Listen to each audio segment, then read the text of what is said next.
Lia Juliani. Saya selaku anggota kelompok 13 dan sekaligus moderator pada hari ini, dan teman saya yaitu MDQ Wahyudi yang akan membahas tentang perspektif Islam dalam etika pengembangan ilmu. Yang pertama yaitu pengertian etika. Istilah etika berasal dari bahasa Yunani kuno. Bentuk tunggal kata etika yaitu ethos, sedangkan bentuk jamaknya yaitu eta. Ethos mempunyai banyak arti, yaitu tempat tinggal yang biasa, padang rumput, kandang, kebiasaan adat, akhlak, watak, perasaan, sikap, dan cara berpikir. Sedangkan arti kata taeta yaitu adat kebiasaan. Arti dari bentuk jamak inilah yang melatar belakangi terbentuknya istilah etika yang dipakai Aristoteles untuk menunjukkan filsafat moral.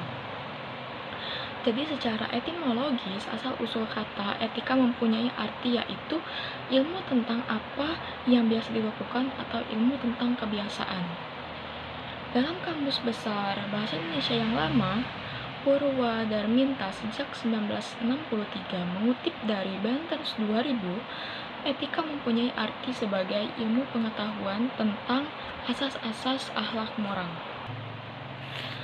Selanjutnya, sedangkan kata etika dalam Kamus Bahasa Indonesia yang baru, Departemen Pendidikan dan Kebudayaan 1988 mengutip dari Bentens 2000 mempunyai arti 1. Ilmu tentang apa yang baik dan apa yang buruk, tentang hak dan kewajiban moral atau akhlak.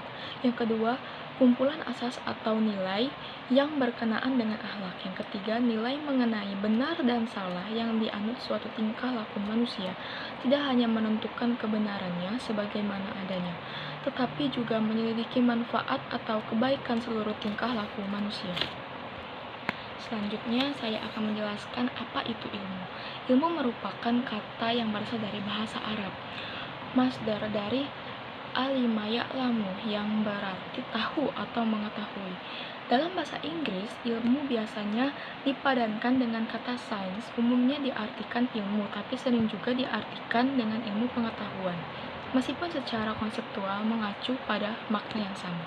Selanjutnya, materi yang akan disampaikan oleh Saya Muhammad Wahyudi akan melanjutkan presentasi dari Lia Juliani. Dalam hubungan ilah, konsep membaca sebagai salah satu wahana menambah ilmu menjadi sangat penting. Dan Islam telah sejak awal menekankan pentingnya membaca, sebagaimana terlihat dari firman Allah SWT yang pertama diturunkan, yaitu surat Al-Alaq ayat 1 sampai dengan 5 yang artinya 1. Bacalah dengan menyebut nama Tuhanmu yang menciptakan. 2. Dia telah menciptakan manusia dari segumpal darah. Yang ketiga, bacalah, dan Tuhanmu lah yang maha pemurah. Yang keempat, yang mengajar manusia dengan perantara kalam. Dan yang terakhir, dia mengajar kepada manusia apa yang tidak diketahuinya.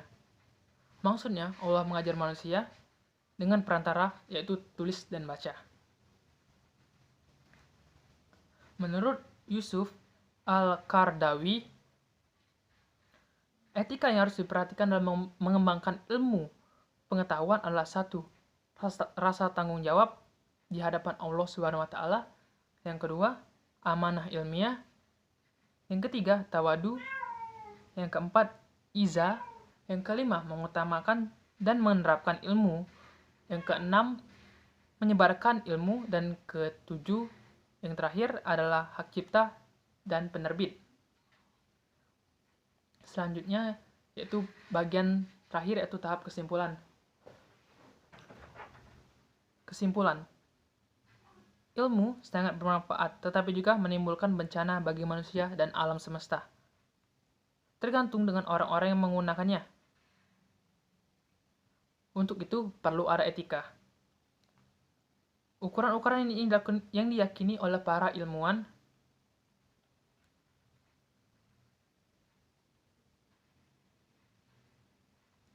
yang dapat menjadikan pengembangan ilmu dan aplikasi bagi kehidupan manusia, agar tidak menimbulkan dampak negatif. Dan peran Islam yang utama dalam perkembangan iptek setidaknya ada 2, yaitu yang pertama, menjadikan akidah Islam sebagai paradigma pemikiran dan ilmu pengetahuan. Jadi, paradigma Islam dan bukannya paradigma sekuler yang seharusnya diambil oleh umat Islam dalam membangun struktur ilmu pengetahuan. Yang kedua, menjadikan syariat Islam sebagai standar penggunaan iptek. Jadi, syariah Islam sah, bukannya standar manfaat.